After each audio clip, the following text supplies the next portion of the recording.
नमस्ते सबैजनालाई साथीहरू। अब म यहाँको चाइनिज मुन केक चाहिँ सुरु भइरहेको छ। अब नेपालमा पनि दसैँ चाहिँ सकिसक्यो, अब तिहारको सुरुवात हुन लागिसकेको छ। आज म यो मुन केकको चाहिँ यहाँ गर्न लागिरहेको छु। अब नेपालमा त्यस्तै हो, अब तिहार अब आउनु लाग्यो, सबै साथीहरूले अब राम्रो गरी मनाउनु होला। अब खुसी हुनुको साथमा अब धेरै है साथीहरू। मुन केक किन्दाखेरि चाहिँ यो झोला चाहिँ सित्थैमा दिइरहेको छ है यहाँनिर। अब म पनि धेरै त्यो सुरु गर्न आएको। यो 2 बट्टा चाहिँ अब यस्तो दिइरहेको छ यहाँनिर। यो एउटा 1 बट्टा भयो। अब म अर्को बट्टाको चाहिँ लाग्छु। यसको जुइनोहरू पनि बेग्लै बेग्लै छ। यसको जुइनो बेग्लै छ, यसको जुइनो बेग्लै छ। यो त्यस्तो खालको छ यसको।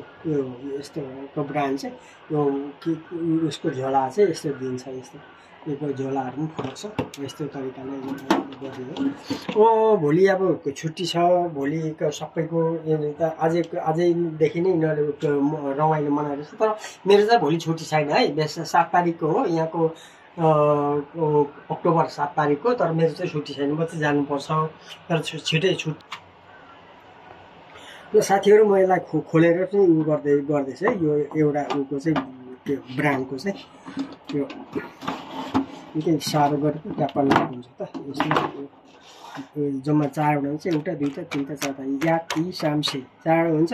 भर्ना चाहिँ अब धेरै नै बनाउँछ। यस्तो तरिकाको हुन्छ। यस्तो भइराखेको जम्मा 4वटा मात्रै हुन्छ। एउटा बाकसमा 4वटा मात्रै हुन्छ। यो यसको चाहिँ यस्तो चाहिँ यो एउटा यसो छ। अब म अर्को खोलेर देखाउँछु। यो डिफ्रेन्ट टाइपको हो। यसलाई मुनि राख्छु। यसको कामहरू सक्यो। अब यो अर्कै कम्पनीको, अर्कै ब्रान्डको हो। यो खोलेर देखाउँछु। यो डिफ्रेन्ट टाइपको छ। यो रातो खालको छ। यो चाहिँ अलिअलि जस्तो छ। यो यस्तो छ है साथीहरू। जम्मा 4वटा मात्रै हुन्छ। एउटा उमा बाकसमा 4वटा मात्रै हुन्छ।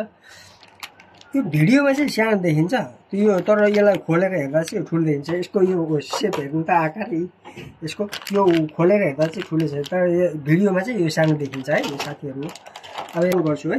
यो भन्दा यो चाहिँ धेरै मजाले पाके जस्तो छ कि यस्तो छ। यो मुन केकहरू यसको यो यिनीहरूको यो चाइनिजहरूको ठुलो मुन केक त्यो ओपन यतापट्टिबाट गरेर ठ्याक्कसँग गर्ने हो। यस्तो हुन्छ। यो यस्तो त हुन्छ है। यसलाई 4 फ्याक बनायो भनेदेखि त्यो काटो खायो यस्तो गरेर खानुपर्छ है साथीहरू। 4वटा बनाएर खायो भने चाहिँ हुन्छ। अब के काटिराख्ने, अब हात सबै छ। अब यसलाई के भाँचौँ न यस्तो तरिकाले। यो 2टा अन्डा लगाएको हुन्छ कि यो पहेँलो भनेको चाहिँ अन्डाको भाग हो। यो 2टा, एउटा केकमा 2टा अन्डा लगाएको हुन्छ। यो अलिक गुलियो चाहिँ मात्रामा बेसी हुन्छ कि यस्तो। म सुरु गरेँ है। अब यसलाई टेस्ट गरेँ है साथीहरू। ल नमस्ते सबैलाई।